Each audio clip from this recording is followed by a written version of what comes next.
மிகு பேரவை தலைவர் அவர்களே, வாய்ப்பை வழங்கிய தங்களுக்கு என்னுடைய நன்றியை தெரிவித்துக் கொள்கின்றேன்.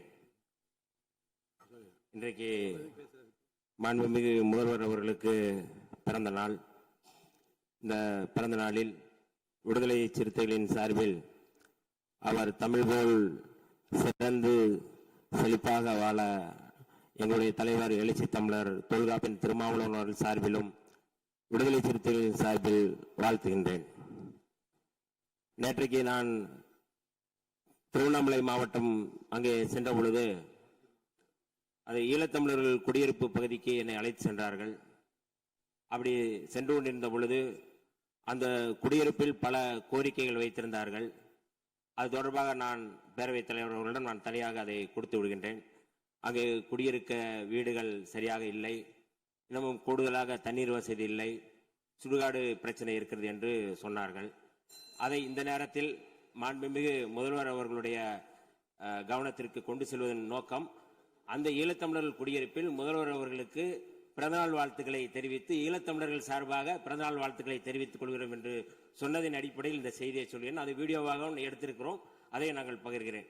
இது கூடுதலாக நம்முடைய மரியாதைக்குரிய பாஜகவினுடைய உறுப்பினர் அவர்கள் பேசும் பொழுது 12 ஆண்டுகள் இந்தியாவை ஆளுகின்ற பாஜக மோடி அவர்கள் குறித்து, மரியாதைக்குரிய இந்தியாவுடைய தலைமை அமைச்சர் மோடி அவர்கள் குறித்து பேசும் பொழுது பெருமிதம் கொண்டு பேசினார்கள். இந்த அவை அது குறித்து பாராட்டி மாண்பை உயர்த்தி கொள்ள வேண்டும் என்று சொல்வதன் மூலமாக மாண்பு இந்த அவையில் குறைவாக இருக்கிறது என்பதை சொல்லாமல் சொல்கிறாரா என்கின்ற கேள்வியை அப்படி எடுத்துக்கொள்ள வேண்டாம். அவர் தன்னுடைய விருப்பத்தை மன்னிக்கணும் தயவு செய்து.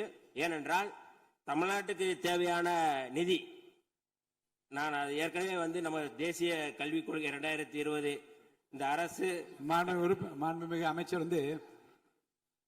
இந்த மாண்பு உறுப்பினர் பாருங்க, மாண்பு உறுப்பினர் பேசிய அந்த உரையில இருந்து நீங்கள் மறுப்பு சொல்லுகிற கருத்து எதுவும் இருப்பதாக எனக்கு மனதுக்கு படவில்லை. நேற்று நீங்கள் திருவண்ணாமலைக்கு சென்ற செய்தி ஏற்புடையது. அடுத்து மாண்பு உறுப்பினர் பேசிய அந்த பேச்சிலிருந்து எதுவும் பேச வேண்டாம் என்று கேட்டுக்கொள்கிறேன். அதுல ரொம்ப நான் தயவு செய்து மன்னிக்க வேண்டும் என்று நான் நினைக்கிறேன். என்றால் என்னுடைய கருத்துக்கு எப்பொழுதுமே அதுல என்னன்னா, நான் அனைவருக்கும் கல்வி திட்டத்தின் இயக்கத்தின் மூலமாக தமிழ்நாட்டிற்கு நியாயமாக கிடைக்க வேண்டிய 3458 கோடி ரூபாய் ஒதுக்க வேண்டும், அது தர வேண்டும் என்கின்ற கோரிக்கையை தமிழ்நாடு நம்ம தொடர்ந்து கோரிக்கை வைக்கின்றோம். அப்படி அதை மறுக்கின்ற ஒரு அரசு இந்திய ஒன்றிய அரசு. அப்படி வழங்கிவிட்டு பேசினால் அதை பற்றி நம்ம பேசலாம். மாண்பு அமைச்சர் ஒன்று சொல்லலாம், பாஜக உறுப்பினர் எங்களுக்காக வாதாடி அதை பெற்றுத்தார்கள் என்று அதுதான் நான் சொல்ல வரேன்.